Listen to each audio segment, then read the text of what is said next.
Hi guys, it's Rachel here from Vegan Food and Living magazine. I'm at Demuths Cookery School today. They're one of the UK's leading vegan and vegetarian cookery schools based in the heart of beautiful Bath, and we're going to be showing you how to make a delicious vegan recipe today. I hope you enjoy. Hi, I'm Lydia and I'm a lead tutor at Demuths Cookery School in Bath. I'm going to show you today how to make empanadillas, which are little small versions of the Spanish empanada. But today I'm going to show you how to make them with a really easy dough, and we're going to fill them with a lovely savoury vegetable filling. First I need to melt some margarine. Here I've got some white wine and I've got some soy milk, and I'm going to mix those together. I'm going to add a tablespoon of olive oil. I'm going to add in the melted margarine, and that's my liquid mixture ready. For the dough, I'm going to be using strong white organic bread flour, and into that I'm going to mix some fine cornmeal and add a large pinch of salt. Next, I'm going to create a well in the centre of the flour mixture, and I'm going to pour in my liquid ingredients.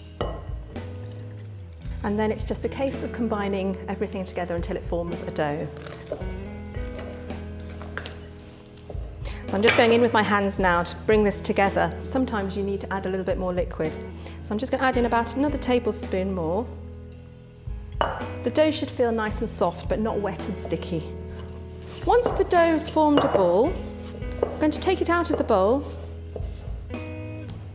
and it just needs a very light kneading. And I don't need to add any flour onto my worktop because the dough is actually not feeling sticky, but it just needs a little amount of work just to bring it together. So now that feels quite smooth. I'm going to wrap it in cling film and rest it in the fridge for 20 minutes. I'm going to make the filling for the empanadillas now. For that I need a red onion, some lovely garlic, a green pepper, some tomatoes and some chickpeas, and some lovely black olives and smoked paprika. So I'm going to slice my red onion. Let's take off the stalk ends and then in half. And I just want to slice those into half moons, nice and thin, so they cook down nice and quickly. And then I'm going to do the same with the green pepper.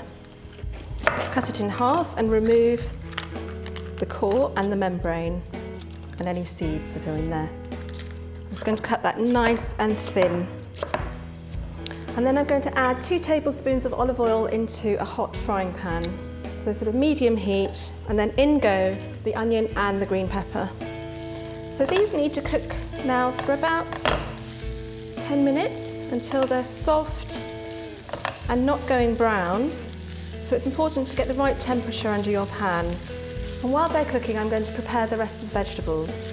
So I'm going to prepare the garlic. This needs to be chopped nice and finely. Take the tough stalk end off first, and then with the flat of my knife and the blade facing away from me, I'm just going to apply some pressure, just to crush it slightly, and this will help to remove the whole skin in one piece, and then chop it up as finely as I can. So that's my garlic done. Next I'm going to chop my tomatoes. I always like to take this tough stalk bit out because it's actually something that doesn't digest very well either, so I always remove that. And then I'm going to just chop these into small dice.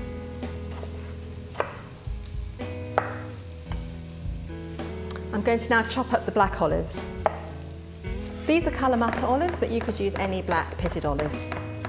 Okay, so the onions and peppers are now lovely and soft. The onions are just starting to take on a tiny bit of colour, which is absolutely fine. So I'm going to add in the garlic now.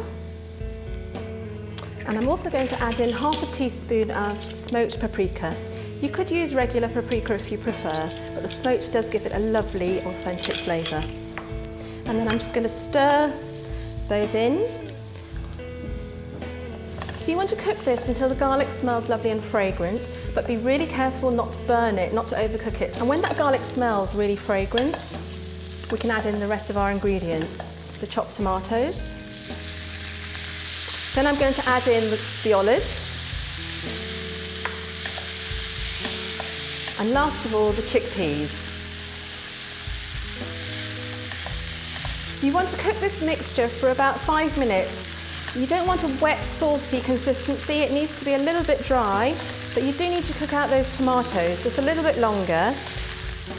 The tomatoes have completely collapsed and there's no wet sauce in there, so I'm ready now to add a couple more things. First, I'm going to add some lemon juice, and I'm also going to add some fresh parsley chopped. I'll mix that all in together. I'm going to add a nice pinch of black pepper into there. One more taste.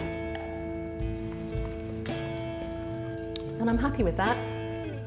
So now the vegetables need to cool right down before we can actually make our empanadillas. So I'm going to tip this out into a dish now. So now I'm going to get the dough from the fridge and we're going to roll out the empanadillas. This recipe makes 8, so I'm going to divide my dough up into 8 equalish sized pieces using my trusty dough scraper again. Each of these pieces needs to be rolled into a ball before I roll it out. Okay, so starting with the first one, I'm just going to roll this into a circle. So I'm just going to lightly flatten that down with the palm of my hand, add a little bit of flour onto my rolling pin, and then just roll it, turning it every now and then to keep the shape. I'm looking for a circle that's roughly about 2 to 3 millimeters. So sort of thinnish, about the thinness of a flatbread, say, tortilla. And I'm going to repeat that with all of the balls of dough. So then we'll take the filling, which is now cooled down, and I'm going to place a few spoonfuls onto each circle of dough, right in the centre. It's important not to overfill the empanadillas, so you need to make sure that you're going to be able to fold these pastry sides up. So a little bit of cold water on my finger here, and I'm just going to dab that around the edge. And I'm going to do a classic kind of Cornish pasty shape for this one. So I'm literally just going to fold one side over to meet the other side, and then make sure that there's no air trapped in there. Just press those edges together with the side of my hand. These rough edges don't really matter very much because you can actually trim those off now, in fact. The classic way of doing these, the easiest way of all, is just to take a fork and press the prongs of the fork all the way around, just so that that seals those two sides of pastry together. And then a few holes in the top will let out steam as they bake. And I'm going to pop that onto my tray here, which I've lined with baking parchment, or you could just take a tray, a non-stick tray, and lightly oil it.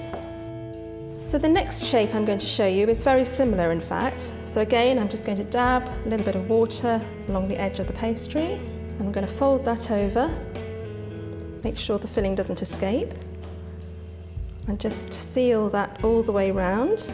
And then this is very simple. Just with one finger, I'm just going to push my finger in to make some little indentations. That will seal the pastry together, and it makes quite a nice little pattern.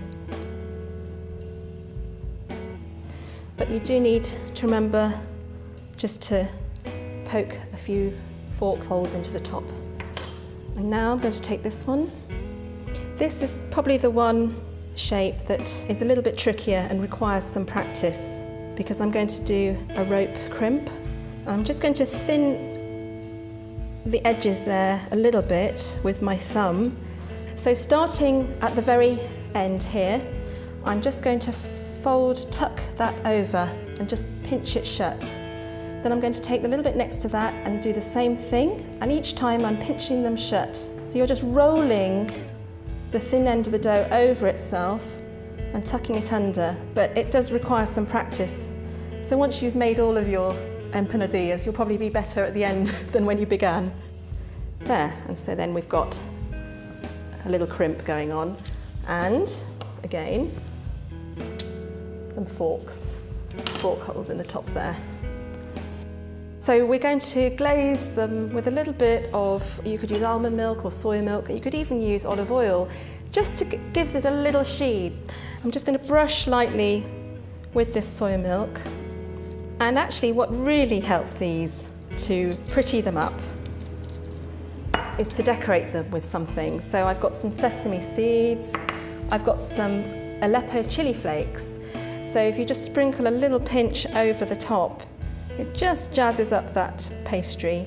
And then a few little sesame seeds as well, always nice. I'm just going to pat that on to the damp pastry just so that they stick. And you could also use a little bit of smoked paprika or regular paprika, just adds a little bit of colour.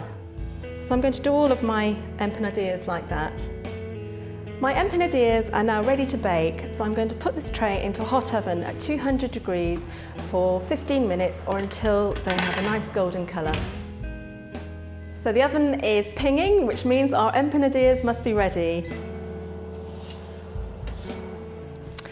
And yes, they are ready. They've got a lovely golden colour on them, and they've got a nice golden base, which means no soggy bottoms.